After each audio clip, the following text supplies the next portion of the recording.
ஹாய்ங்க எல்லாருக்கும் வணக்கம். டியூஸ்டே மாட்டுப்பொங்கல் அன்னைக்கு எடுத்ததுங்க. ரீசெண்டாக பார்த்தீங்க காமாட்சி விளக்கு பற்ற வைக்கல பச்சை கற்பூரம் 2 கிராம்பு ஏலக்காய் இதெல்லாம் போட்டு பற்ற வச்சா ரொம்ப நல்லது அப்படின்னு சொல்லி கேள்விப்பட்டேன். ஸோ அந்த மாதிரி 2 நாளாக பண்ணிட்டு இருந்தேன். வெளியே வாசலில் கோலம் அப்படியே இருந்ததுங்க. அதனால் அழிக்காமல் முன்னாடி மட்டும் லைட்டாக தண்ணி தொளிச்சு கோலம் போட்டு விட்டுட்டேன்.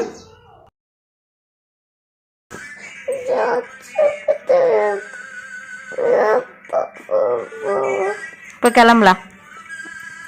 பொங்கல் அன்னைக்கு ஜஸ்வின் பார்த்திங்கன்னா அம்மா கூட போயிட்டான் பாட்டி வீட்டுக்கு. கவிஷ் மார்னிங் எழுந்ததுமே அங்கே போகலாம் அப்படின்ட்டு ஒரே இடம் சரின்ட்டு கிளம்பிட்டு இருந்தோம். ஒரு 9 o'clock போல் கிளம்புற மாதிரி இருந்தது.